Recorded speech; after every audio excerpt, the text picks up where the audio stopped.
se lo brinca, comete el mismo error que cometieron todos los demás, ¿no? Pues que se cuide Piketty, no vaya a ser que le robe. Bueno, dentro del entorno hay temas que han venido marcando, digamos, este primer año del presidente López Obrador y que a lo largo de las últimas semanas se puede decir que han sucedido varios eventos que han marcado y seguramente marcarán un antes y un después. Ya mencionábamos uno de ellos y el último me parece, y lo mencionábamos en el informativo de Mega Noticias hace unos minutos, el desencuentro que hay con Javier Sicilia del presidente López Obrador, digamos como un antes y un después. Un hombre que parecía ser un aliado de la administración del presidente López Obrador, Javier Sicilia, y que ahora dice el presidente hasta en forma despectiva quizás, pues que no habría por qué recibirlo, que para qué, dice el presidente. Aquí habrá que, Me da flojera. Me da flojera. O sea, Diego tiene mucho que hablar porque conoce personalmente a Javier y tiene muchos elementos. Yo creo que lo que vale la pena es que la gente recuerde, Javier Sicilia es un poeta conservador, de los poetas católicos, de grupos de escritores católicos, le asesinan a un hijo en el sexenio junto con de otros Calderón, jóvenes. junto con otros jóvenes en Cuernavaca. Cuernavaca. Así es, y él emprende una labor pacifista por todo el país, empieza a recorrer a pie diferentes escenarios y su costumbre era acercarse a darle un beso a los que participaban en aquellas mesas de discusión. Creo que fue un largo peregrinal de Javier Sicilia y que bueno, con López Obrador tiene afinidad en gran parte de ese proyecto de 18 años de López Obrador, por eso él lo veía como un aliado, le escribe 2 cartas y esto deriva en una tercera que publica en proceso este fin de semana y que pues es lo que no le gustó al presidente. Diego. luego del hecho de la familia Levarón, que vale la pena que era uno de porque sus...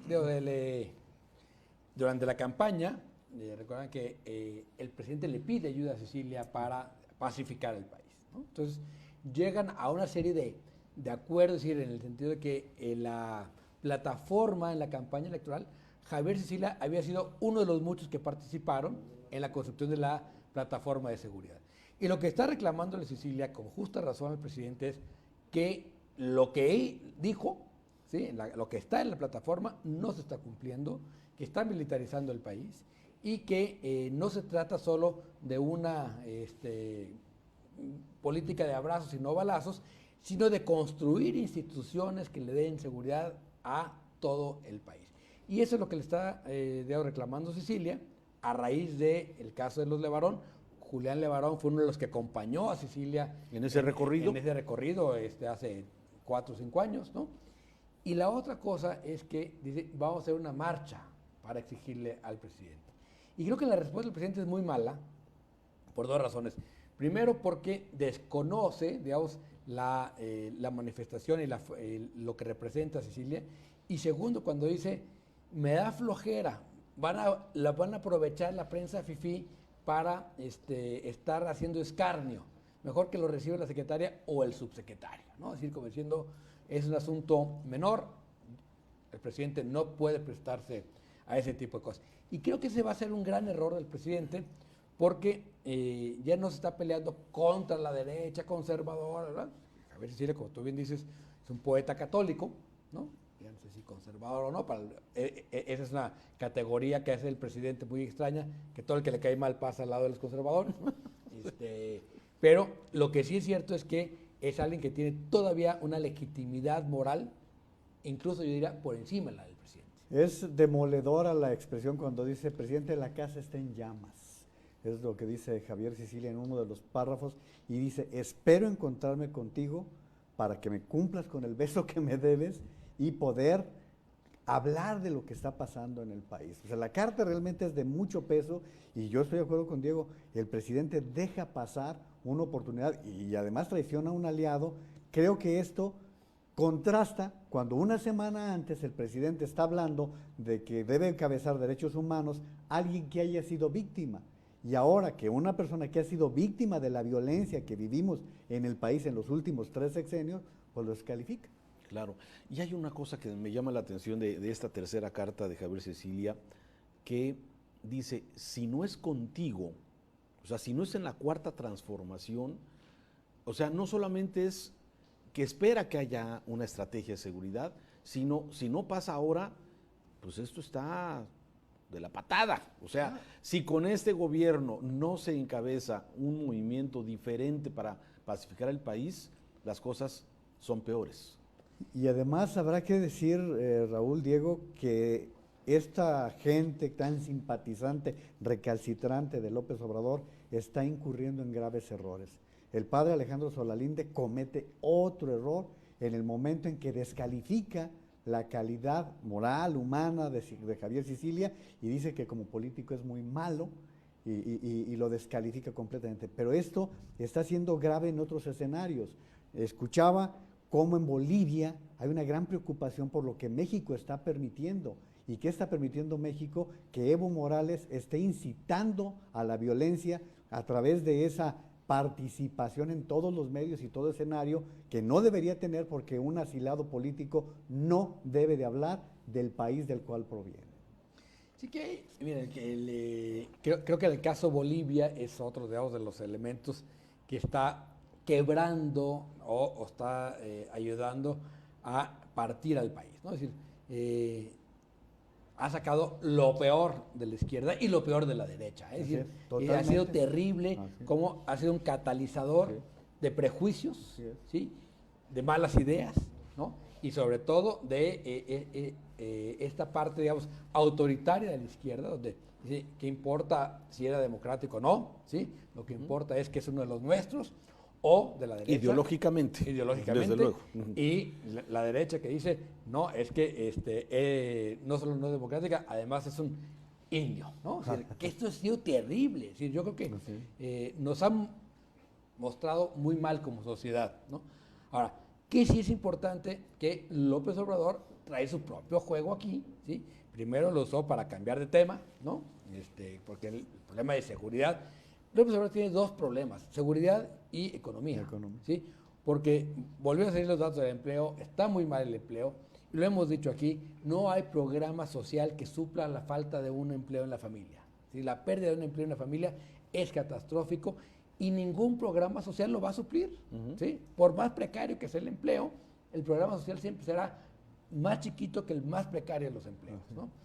Y además la angustia que somete a la familia, etcétera, etcétera. Entonces yo creo que López Obrador quiso usar a Evo un poco para distraer de estos temas que son los que realmente le tienen que preocupar. Lo demás, no es que sea lo de menos, pero lo demás más o menos camina. Esos dos temas no. Sí, yo creo que el tema y la narrativa del presidente sigue siendo la de dividir al país. Sigue dividido en todos los temas. Ayer el presidente se refirió también al tema Culiacán, donde dice, le deben una disculpa, los conservadores, entiendo, ¿sí?, por el tema culiacanazo, y el presidente vuelve a poner en el centro de esta discusión el tema de haber parado, haber suspendido el operativo, luego del fracaso total que generó el operativo mismo. Sí, entonces, este es un tema que seguramente ha marcado y marcará la administración de López Obrador, por lo menos en este primer año. Y la verdad es que en este caso de Culiacán, lo que hay que recordar y que los especialistas en materia de seguridad han señalado es, este gobierno todavía nos debe la explicación de la falla en la cadena de mando. Los únicos que han salido a dar una explicación detallada han sido los militares. El secretario de Defensa ha dado una serie de explicaciones, vaya, hasta del caso de la comunidad de Varón, y no es el área que el presidente estaba pidiendo, porque él pedía una disculpa para su gabinete de seguridad, cuando todavía Culiacán, vaya, el presidente ni siquiera se ha parado en Culiacán a un mes, ayer se cumplió un mes y todavía no tiene ese detalle de ir con una comunidad que ha sido violentada en las últimas semanas. Y no se ha referido una sola vez a las 4 víctimas inocentes del Culiacanazo, ¿sí? Hay 4 personas que murieron absolutamente inocentes, que estaban ahí. No ha habido una palabra de confort, no ha habido voy a visitarlos, voy a ver qué pasa.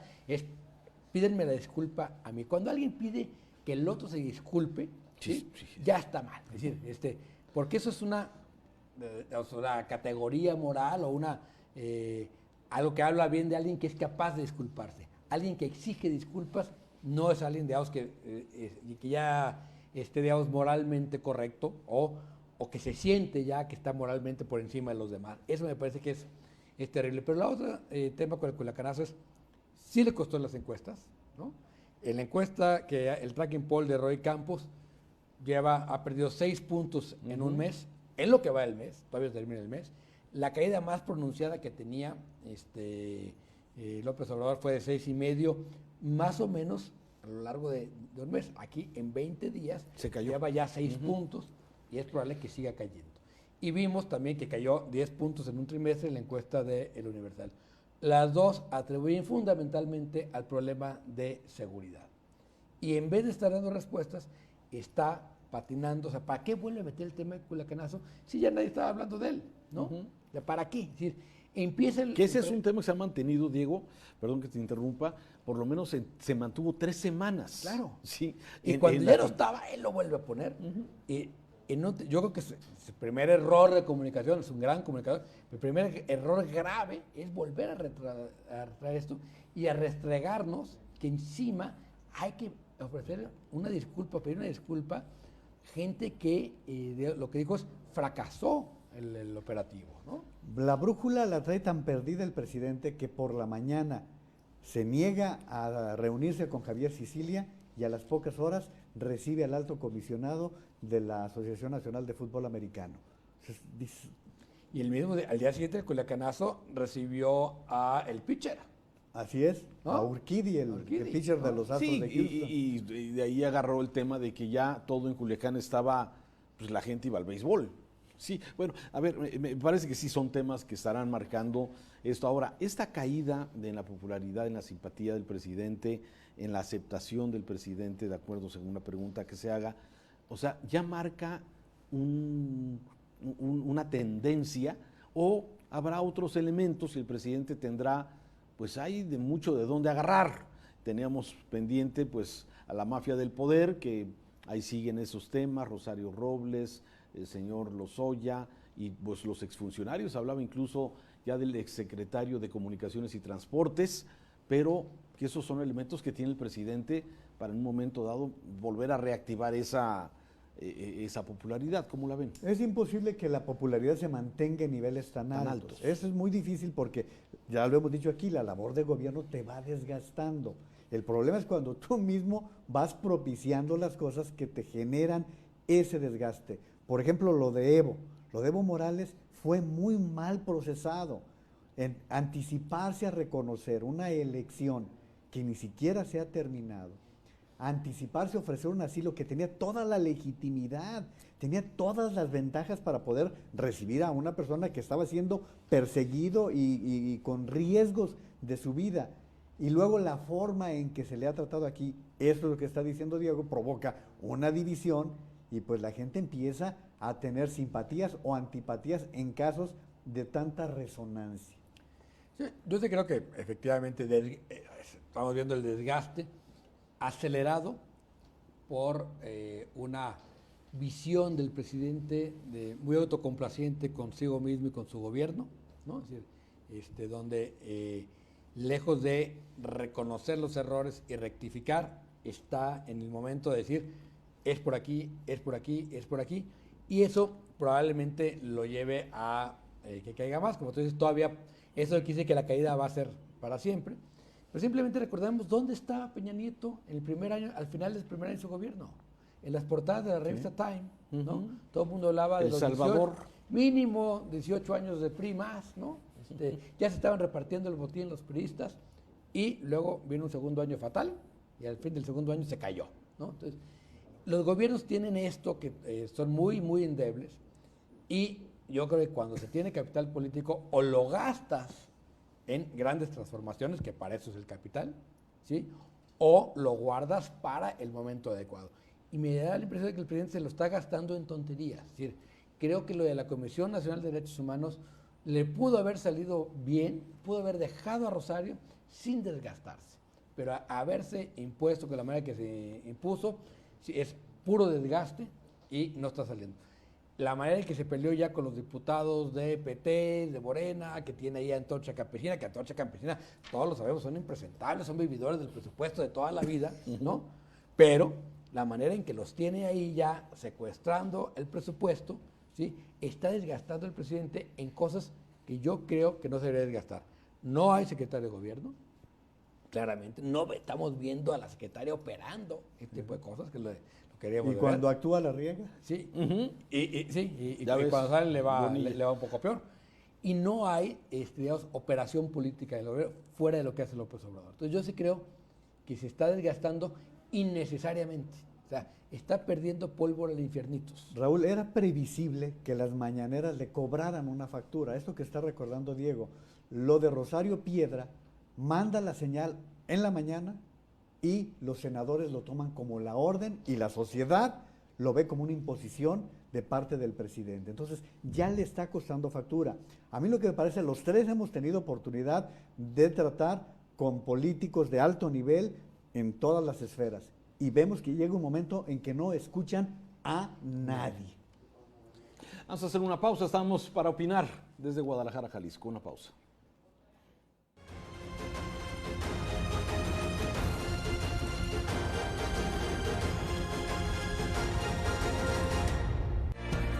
Para conocer bien los temas del momento, solo en un programa. El secuestro en México es un abuso para muchos. A fondo, martes 10:32 de la noche, en TVC. Este sábado, ¿qué tan buenos son los conservadores para la salud? ¿Cuáles son los riesgos de la conservación de alimentos? Expertos e investigadores se encargarán de explicarnos todo sobre la conformación de los alimentos. Adiós a la fecha de caducidad. Sábado 8 de la mañana y 2 de la tarde, en TVC.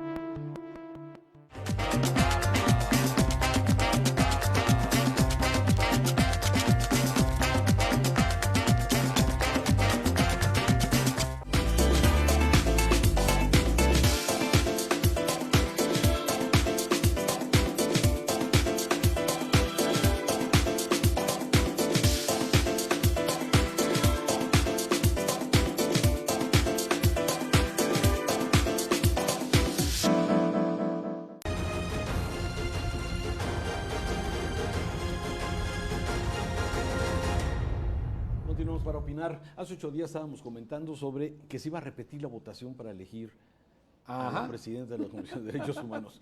Y nos quedamos con esa versión de que incluso hasta ¿Nos hicimos ganó? reconocimientos de Sí, que qué no, bueno no, que se mira iba a qué repetir. bien, ¿no?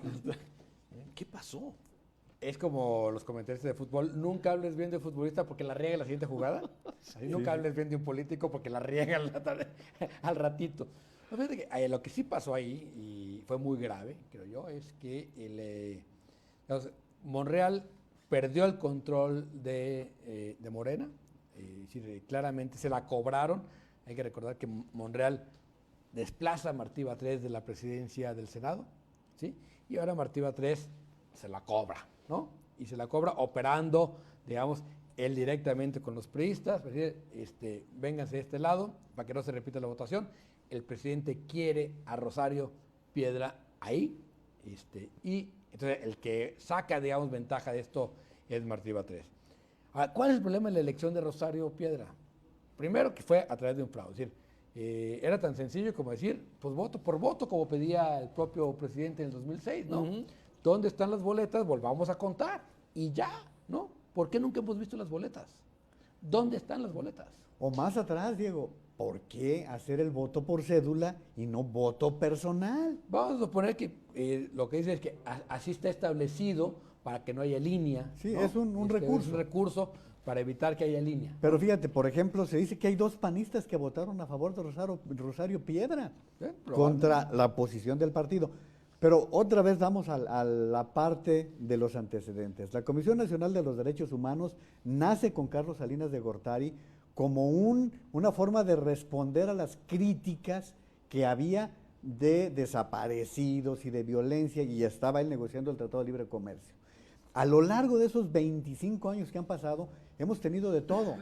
Soberanes fue malísimo, Malísimo. Pero González Pérez venía levantando de alguna manera, si bien es cierto que retuvo ciertas investigaciones, La verdad es que la comisión venía recuperando. Lo mejor que se ha hecho sobre los desaparecidos, los 43 desaparecidos, fue lo de la comisión. ¿Sí? El trabajo que hizo en materia de seguridad fue muy bueno.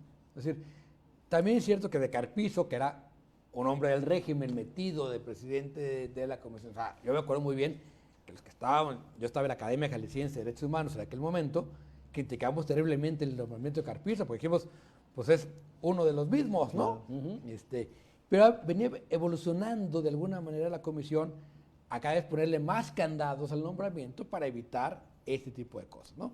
Y lo que hace el presidente es nombrar a alguien que era, además del fraude, que no cumplía con los requisitos constitucionales. Ella es una funcionaria del partido, candidata del partido, ¿no? Entonces es alguien del partido. O sea, ya había una ilegalidad. Era inelegible. Inelegible. Hipótesis, pensando mal, como dice, hay que pensar mal. El presidente necesita a alguien que no confronte al ejército, ¿no? Cuando tú metes al ejército a la tarea de seguridad pública, como lo está metiendo Ya en la te Guardia esperas que va a Nacional, haber muchas quejas. que no hay la capacitación que prometieron, ¿sí? Y entonces va a meter a alguien y el foco de Rosario Piedra va a estar en el pasado y no en el presente. Y se va a dedicar a perseguir los derechos humanos en el pasado. Es terrible para los derechos humanos. ¿Y qué tenemos que hacer? Pues recuperar esas asociaciones independientes fuera del Estado que vigilen los derechos humanos. Ahora, ya políticamente creo que sí el costo del presidente de imponer a Rosario va a ser muy alto, porque no va, digamos, se le quedó ya mal su gran operador, que era Monreal, en el Senado, queda totalmente roto Monreal, ¿no? Es el gran perdedor de esta batalla, a cambio de tener una presidenta que no va a ser cuestionada siempre. Y siempre se va. Antes de que hablemos de derechos humanos, vamos a hablar del nombramiento espurio. No, y además habrá situaciones en las cuales, además la que dice Diego del Ejército, por ejemplo, las estancias infantiles, ¿cómo va a responder ante una demanda que tiene y que resolver ya esta Comisión de Derechos Humanos?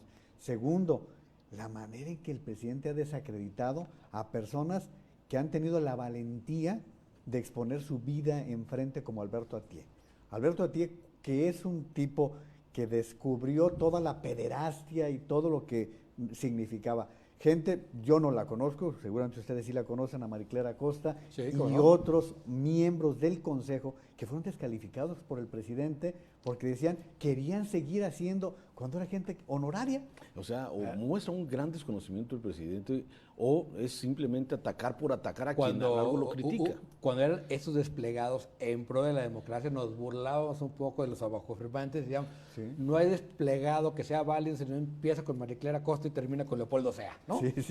Es una activista desde los años 80 en pro de la democracia. Mariclera Acosta no es un personaje menor, como dice el presidente, tampoco Alberto Atié. ¿Sí? Cuando dice Alberto Atié, pues yo no lo conozco, es el presidente, ¿no? O sea, que no solo da pena que alguien, el presidente, no sepa quién es Alberto Atié, que ha sido el gran luchador en contra de una institución como la Iglesia Católica, para que se visibilicen y se, castiguen el abuso de menores. Un tema delicadísimo, donde Alberto Atié entra casi de rebote, ¿sí? Porque alguien en confesión le platica, y él, que iba a ser, estaba destinado a ser uno de los obispos de la Ciudad de México, ¿sí?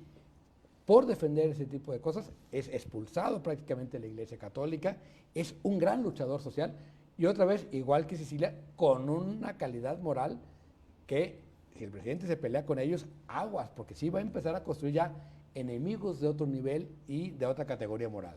Y ¿sí? Lo que está pasando con los organismos de contrapeso es preocupante.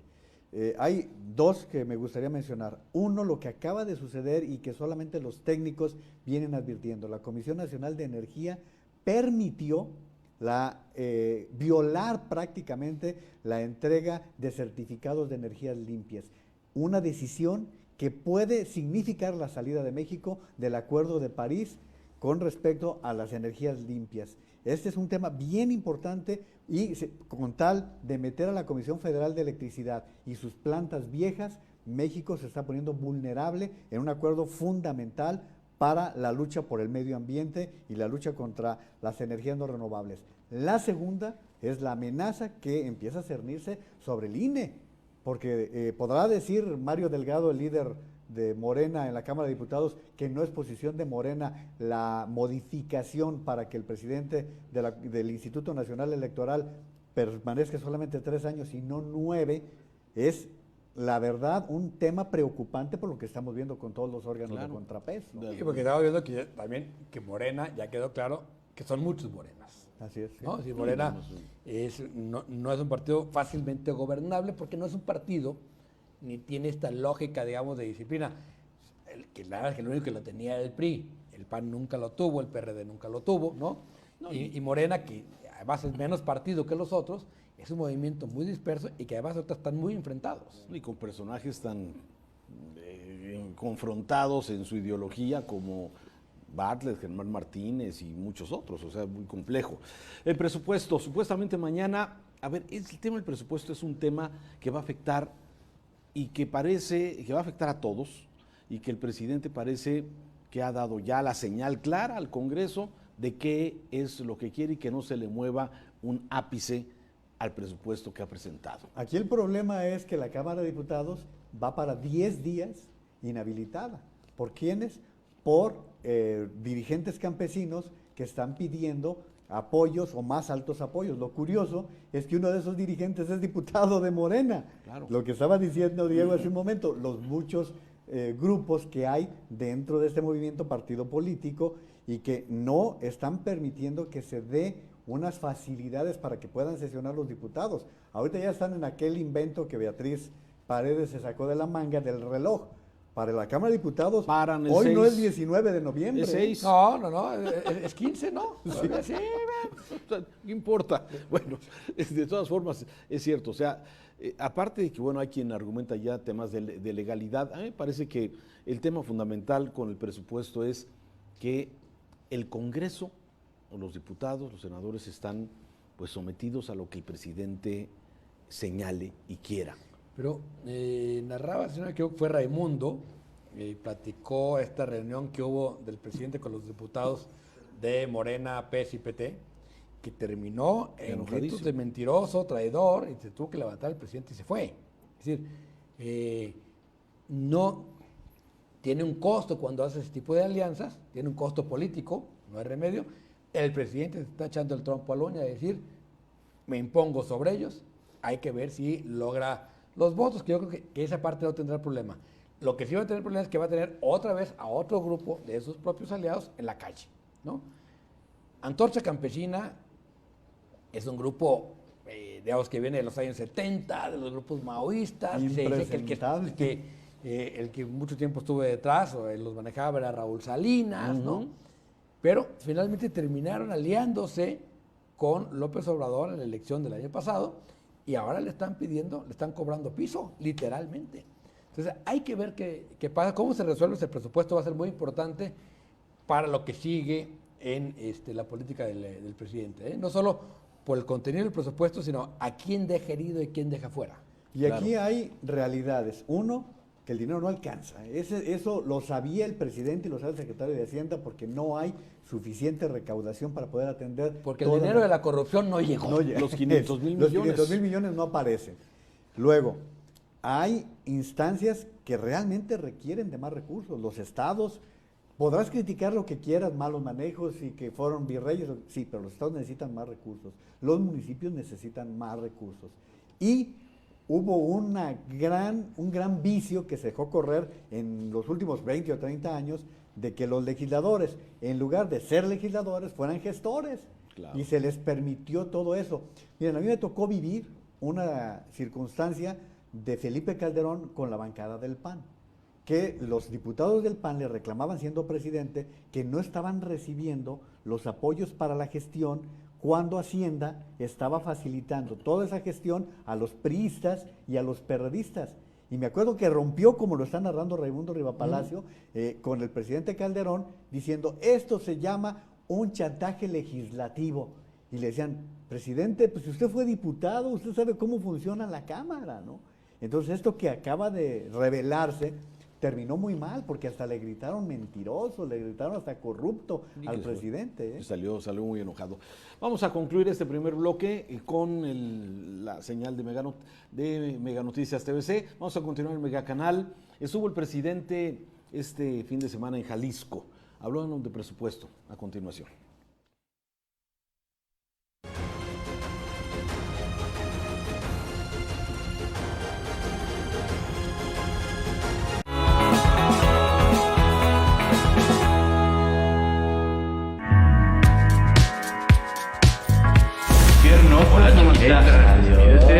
Adiós. ¿A dónde, mamacita?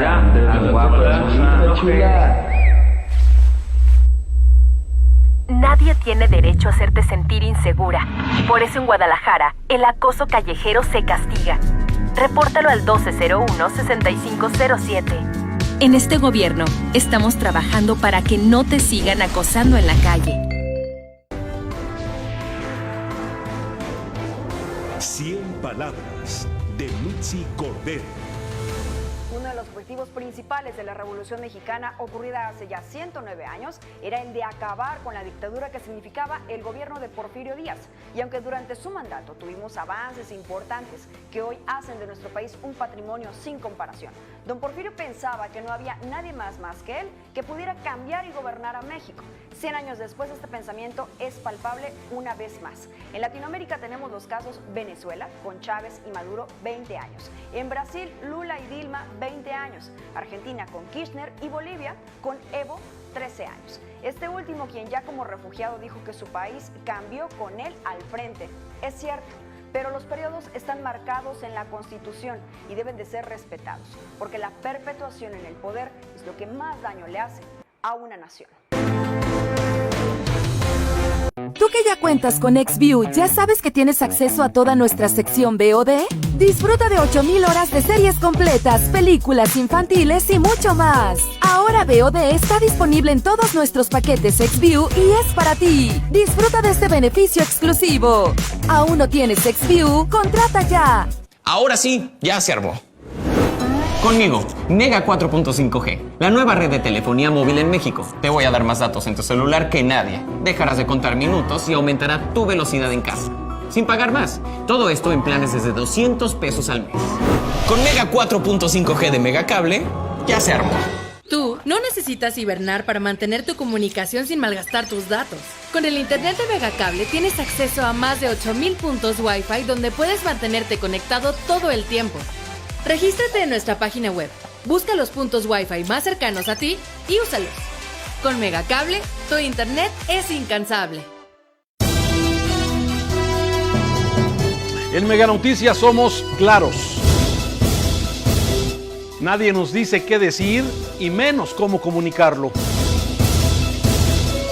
Informar es nuestra pasión. Nuestro único compromiso es con usted. Mega Noticias, el valor de la verdad.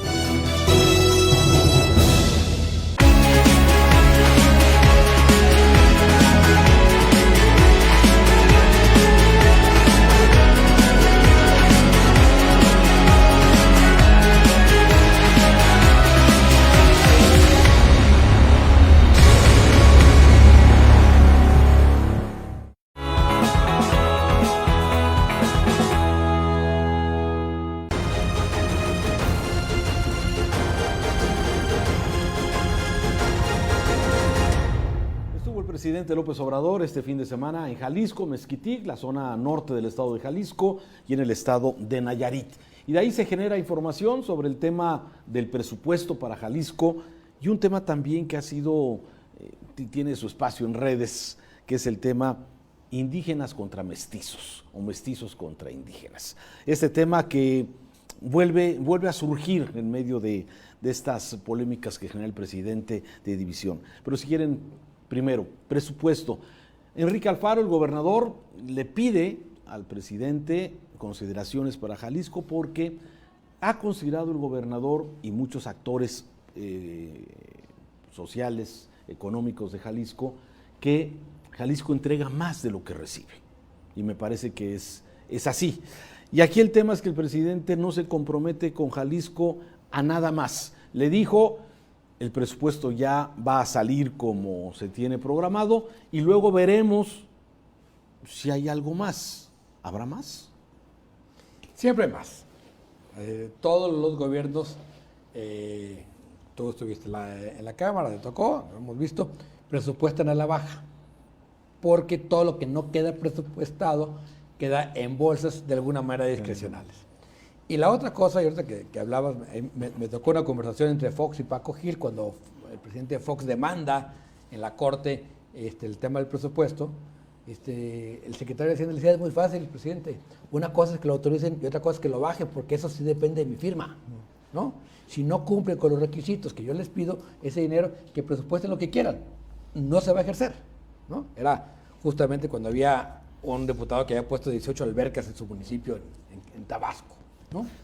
En fin, a lo que voy es, el tema del presupuesto siempre hay márgenes después, ¿no? Y siempre termina la federación mandando más dinero del presupuestado a los estados. También eso es cierto. Es decir, entonces, el presupuesto es una gran batalla que no termina ahí. Es una batalla permanente de los gobernadores estar gestionando y gestionando y gestionando recursos y de hacer bien la chamba para bajar los que ya tienen autorizados, porque no es nada fácil. Entonces, me parece que efectivamente es un golpe para Jalisco que tenga menos de lo que pidió o de lo que esperaba. 3.500 millones, dice Alfaro. Millones, ¿no? Que son los 3.500 millones que son para inversión, porque todo lo demás pues ya está comprometido a sueldos del sector salud, del sector de seguridad, del sector educativo. Ahí se va el 80-90% del presupuesto federal. Entonces, la parte de inversión es la que se pierde, ¿no? Entonces, yo creo que tenemos un mal año para Jalisco en ese sentido, sí. Y es una eterna discusión. Recordarán ustedes que Rufo, siendo gobernador de Baja California, emprendió aquella batalla para que le dieran a Baja California lo que le tocaba. O sea, al vivir en una federación, el acuerdo es que los chiquitos pues son apoyados por los grandes, ¿no? Colima no produce lo mismo que Jalisco o que Nayarit y por lo tanto hay una especie de subsidiariedad que es en lo que consta la federación. Pero a mí no me preocuparía tanto la parte de los estados y municipios que de alguna manera van a salir.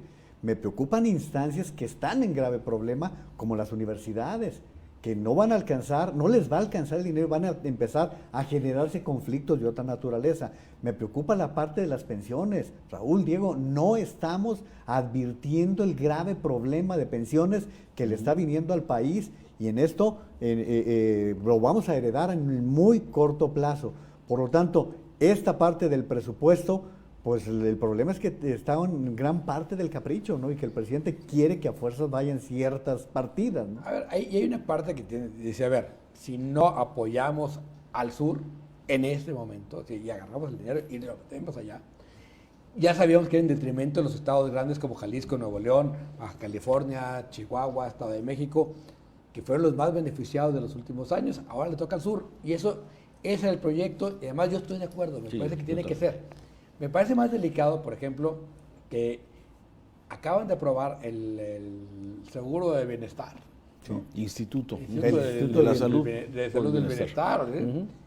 Que es una gran entelequia que no tiene presupuesto. Es decir, si el Seguro Popular tenía problemas, este va a tener muchísimos problemas. Porque ya, o sea, otra vez, en las leyes todos tenemos derechos, en la práctica a ver quién te los cumple. Porque además en esta nueva institución no hay una precisión de algunos enfermos, por ejemplo, de cáncer, que es lo que empieza a haber una cierta efervescencia con todo este tema, ¿no? Todas las enfermedades crónico-degenerativas que son muy caras, ¿sí? No está asegurado que vaya a dar servicio. Y la otra se piensan apoyar en el IMSS y en el ISSSTE, pues bueno, así como decían, un ciego no puede ser que otros vean. Claro, sí, sí, no hay capacidad. ¿De dónde? Si ya están saturados, si están golpeados, y le vas a echar todavía la carga del Seguro Popular, me parece, por decirlo menos, irresponsable la manera en que lo están haciendo. Lo advirtieron 7 secretarios de salud de diferentes partidos y de diferentes corrientes. Dijeron, no, por ahí no. ¿Sí? Y sin embargo, son ese tipo de decisiones muy arriesgadas, ¿no? Que si le salen bien al presidente va a ser una maravilla, pero no se ve por dónde. Sí, pero obedece a la lógica de destruir para luego construir. O sea, seguir con un sistema de seguro popular con sus deficiencias que tenía, pero desaparecerlo a partir del 31 de diciembre y entrar este Instituto para la Salud y el Bienestar, sustituyendo, yo no quiero ver a las personas que estén en medio de un tratamiento de quimioterapia. Yo espero que no, pero creo que esa va a ser la nota a partir del 1 de enero. Sobre todo cuando ha sido un año tan convulso en materia de salud, tan criticado por la falta de medicamentos, la falta de atención a los niños enfermos de cáncer. O sea, ha sido un año muy complicado en materia de salud y hablas del Seguro Popular que incluye a 50 millones de mexicanos. La mitad de la población, sí. Así, no estás hablando de cualquier cosa.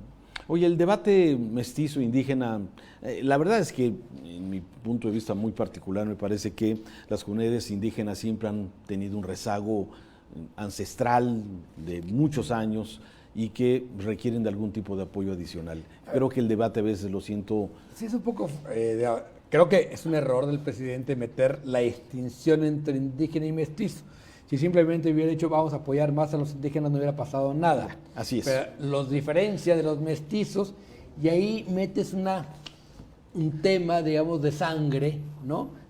Que, digamos, es muy complicado. Hay que decir dos cosas. Uno, la discriminación positiva, que así se llama cuando tú haces una diferenciación a favor en vez de en contra de una discriminación positiva. La acción afirmativa. Acción afirmativa siempre es necesaria, importante y me parece muy valiosa. Segundo, en este país, para ser indígena basta que digas, te reconozco a ti mismo como indígena. Es autoascriptivo. Así ¿no? es. Y tercero, me parece que otra vez lo que salió fue el racismo, ¿no? Como sí, siempre. Que es Una un mestizo, así es una cosa de mezcla ahí despectiva, ¿no? Y obsesiva también. El presidente hoy sacando a Hernán Cortés con otros temas. El primer corrupto, dijo. Sí. Y el primer fraudulento. Se robó la elección. El primero que cometió fraude fue Hernán Cortés. O sea, la verdad no viene al caso. Esto que está escribiendo Diego ha sido muy positivo en algunas esferas. Por ejemplo, el reconocimiento de los derechos de la mujer en la Cámara de Diputados, en donde siempre, hasta las Juanitas, ¿se acuerdan? De nosotros, la acción afirmativa obligaba a que la mujer tuviera un cierto porcentaje de posiciones. Y lo mismo puede ser en las universidades y puede ser en los empleos, hasta en los spots publicitarios. Raúl, llega a saber cómo es necesario que haya una mezcla de personas que representen a todas las... Totalmente. Un par de temas antes de... Cruz Esmada, esta semana fue noticia, un tema pendiente. En muchas ocasiones yo se lo preguntaba a Aristóteles Sandoval en la pasada administración, él siempre afirmaba pues, que era desorden administrativo, entonces se recordarán el tema. Sin embargo, esta semana Cruz Esmada fue detenido porque no se presentó, andaba malito, pero resulta que cuando presenta el amparo sale sonriente, no se le veía... sí, muy enfermo, no se le ve, ¿verdad? No, pero decía que tenía gastroenteritis, ¿no? Que tenía un malestar, ¿no? Sí. Ahora sí que le cayó pesadita la birria o estaba un poco nervioso por lo que iba a hacer. Yo creo que es el gran caso ahorita para la Fiscalía Anticorrupción, ¿no? La defensa de Cruz Esmada lo está haciendo, digamos, lo está blindando lo más que puede. Gracias. Lo importante es que no es que veamos a Cruz Esmada en la cárcel, es decir, la corrupción no se resuelve metiendo gente al bote, sino recuperando dinero que se haya llevado y sobre todo, si lleva el proceso en libertad, me parece perfecto, es decir, el señor no va a matar a nadie, lo que hay que evitar es que se vaya, si le tiene que poner un brazalete, un grillete, lo que sea, no necesita estar en la cárcel, pero creo que de repente caemos en este error de pensar que para que haya justicia, alguien tiene que estar en el bote. Sí. Y lo desviado, ¿dónde quedó? Ese es el tema. Yo creo que recuperar de alguna forma la parte... Y tú dedicaste un artículo del Informador a Vergara. ¿Por qué? ¿Por qué? Porque se murió. No. Sí, pero a ver, hay que reconocer que Vergara era un personaje controversial, muy, exacto. Totalmente. Por eso, disruptivo. A mí me parece que esos personajes, yo tuve diferencias con él enormes, ¿no? Nos peleamos, pleitos muy divertidos, porque yo le decía que nunca iba a ser el JBC, ¿sí? ¿Por qué? Pues porque no tienes el capital suficiente, te queda grande a ti, le queda grande el Estado, ¿no? No hay un país, no hay nadie en el mundo que se lo esté haciendo, ¿sí? Y terminó en un estadio, ¿no? En un lugar extraño, el estadio, lo que quieras. Pero Jorge tenía esa gran cualidad de ser un empresario muy disruptivo, de pensar fuera de la caja y también de ser totalmente, digamos, muy poco permeable a la crítica. No le gustaba la crítica, tenía una necesidad de impulsar por su propio negocio, que era lo que vendía era... placebos. Pues no sé si placebos. Vendía entre agüitas, imagen y deseo de futuro, ¿no? O sea, lo que vendía era una forma de vida. Entonces, un personaje muy, muy curioso, muy extraño, que acabó comprando las Chivas. Y piramidal, o sea, la verdad es que es un hombre de claroscuros, o sea, así como hay que reconocerle cosas muy brillantes, vamos desde sus orígenes. O sea, él era tortero, se va a Estados Unidos y genera un empleo y que mediante una serie de litigios se apropia de la marca OmniLife. De hecho, para Jorge, la gran virtud fue cómo los litigios lo fueron enriqueciendo. Las Chivas deja de pagarle a la mitad de los accionistas, ¿eh? Hay varios que hasta la fecha pues ya no les pagaron las acciones que tenían en el Club Deportivo Guadalajara. Tanto así que el Club Deportivo Guadalajara no es propiedad de la empresa, ellos tienen Chivas, pero no tienen Club Deportivo Guadalajara que todavía... Bueno, acaba de fallar la corte, ya terminó ese asunto. El conflicto. Pero a ver, 2 campeonatos en 15 años, o sea, son 30 campeonatos, ha ganado años. 2, ¿no? Sí. Tampoco es que sea el gran éxito de Chivas, más o menos el promedio que tenía antes cuando era la C, pero sí lo puso a las Chivas, o sea, todo el mundo habla de Chivas, rompió con el monopolio de las televisoras, por ejemplo. Claro, que nadie se atrevía a hacerlo, nadie se atrevía a hacerlo. Tiene esas partes, de claroscuros, como bien dices, Juan María, que lo hace un personaje muy interesante, y la inversión privada más importante, directa en esta ciudad, sigue siendo el estadio. No, y además hay que reconocer, en el caso de Jorge Vergara, que siempre tenía el elemento para romper estructuras, para romper tendencias. Yo te voy a recordar un artículo que escribiste y que creo que vale la pena que te lo compartas al público, lo que era Jorge en sus convenciones. Lo escribiste hace 5 o 10 años en El Informador, y ese era el Jorge Vergara. Porque cuando en aquellas discusiones que yo decía que no iba a ser el JBC, me invita, ¿sí?, a verlo operar. Y efectivamente, un personaje, digamos, que pues uno diría, pues no era muy carismático, sentado así en corto, pero cuando la gente se paraba, la gente que sí creía en él, ¿sí?, porque el carisma es construido a través de esta esperanza que vendiendo sus productos iban a salir de pobres. Y efectivamente lo hicieron. Yo conocí mucha gente que salió de pobre gracias a los productos y empoderó a muchísimas mujeres, que fue muy interesante. Su base de vendedores eran principalmente mujeres que sacaron la casta y se cambiaron su vida gracias a vender esos productos que nosotros a lo mejor no los tomaríamos jamás, ¿no? Jamás. Pero bueno, ahí está, creo que un personaje interesante, sin duda, de los más pintorescos que ha dado esta ciudad, de los empresarios tapatíos que han brincado. Pero yo me acuerdo que narrabas tú, Diego, que cada extravaganza, como se llamaba su evento anual, la gran duda era qué nuevo tiene Jorge. ¿Qué juguete nuevo trae? ¿No? Y así era el avión de Jorge y el coche de Jorge. El avión que nunca lo pagó. No, un avión que lo vimos fotografiado, y un avión era un Baby Boeing se llamaba. Sí, ¿no? sí. Lo hizo por leasing y le debía, el pobre que tramitó el crédito, le debía muchísimo a Jorge. Y ya, cuando ya le dejó de servir, lo vendió, pagó el crédito, hay que decirlo, sí pagó, ¿sí? Pero lo trajo 2 años o 3 sin pagar, ¿no? Entonces, y él se paseó por todos lados, le costaba carísimo subirse ese avión, ¿no? Vamos a ver qué pasa, porque no sabemos en qué va a terminar el juicio que llevaba con Angélica Fuentes. O sea, por ahí hay muchos temas que todavía pueden crecer. Yo no le veo a Mauri las ganas de desarrollar... A Mauri es el hijo de Jorge, que heredó, digamos, la presidencia de las compañías, ¿no? Yo lo veo más interesado en el cine, en otras cosas. No sé si probablemente va a terminar en venta el equipo de fútbol. Yo a Mauri lo que he visto es que ha evolucionado muy bien los últimos 3 años, ¿no? Desde que su papá empezó a soltarle. No sé si se va a quedar con el equipo de fútbol, yo lo veo mucho más metido en OmniLife. En OmniLife. ¿No? Que Jorge trabajaba para OmniTrition. Sí. Y ahí es donde se queda primero con unas fórmulas y luego él desarrolla otras, ¿no? Es decir, es un personaje sin duda, divertido. Yo nunca Pero me tomé una chivacola, no sé si ustedes se tomaron. No. Fíjate No te digo que sabía. Sin duda, sin duda un personaje, a ver, hacerse del equipo de fútbol más popular de este país de la nada, me parece que tenía algún tipo de habilidades que lo logró y se hizo de este equipo, ¿sí? Pues con muchos juicios quizás, todo, pero fue un hombre... Finalmente fue un grupo pequeño, o sea, al principio sí eran varios que lo vendieron, don René Rivial, los Martínez Barone, ¿no? Y si al final quedaron los Cárdenas y los Ladrón de Guevara, básicamente, ¿no? En ese juicio, que justamente hace 2 meses la Corte le da ya palo, dice, es cosa juzgada, la compra fue legal, compra muy extraña porque transformaron una ACNSA, ¿no? Había mucha duda en ese momento si se podía o no, lo hizo. Se pudo. Ahora, pero ve lo que dice Diego.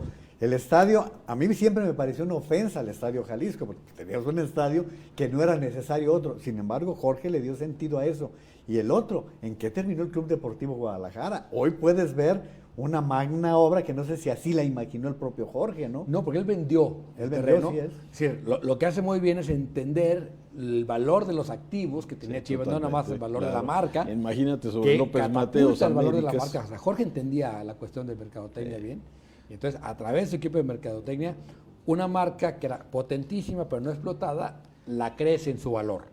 Y luego los activos que eran los terrenos de Verde Valle y de Colomos, que si la AC hubiera desaparecido, debieron haber regresado a propiedad del Estado, porque esos terrenos fueron donados por el Estado a la AC. Yo creo que personajes como Jorge Vergara, Raúl Padilla, creo que de esa dimensión, al menos aquí en Jalisco, pues no veo otro que tenga esos contrastes. Sí, esos contrastes, pero Jorge desde la parte empresarial, ¿no? Sí. Que Raúl desde la parte del ejercicio presupuestal y del poder. Totalmente. Gracias, Diego. Gracias a ustedes, Juan María. Gracias a ustedes. Muchas gracias. Y a usted que nos ve, gracias. Los esperamos la próxima semana. Buenas noches.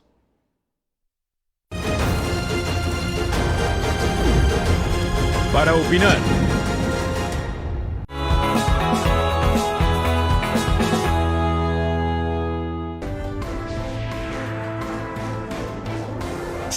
Palabras de Mitzi Cordero. Uno de los objetivos principales de la Revolución Mexicana, ocurrida hace ya 109 años, era el de acabar con la dictadura que significaba el gobierno de Porfirio Díaz. Y aunque durante su mandato tuvimos avances importantes que hoy hacen de nuestro país un patrimonio sin comparación, don Porfirio pensaba que no había nadie más que él que pudiera cambiar y gobernar a México. 100 años después, este pensamiento es palpable una vez más. En Latinoamérica tenemos los casos Venezuela, con Chávez y Maduro, 20 años. En Brasil, Lula y Dilma, 20 años. Argentina.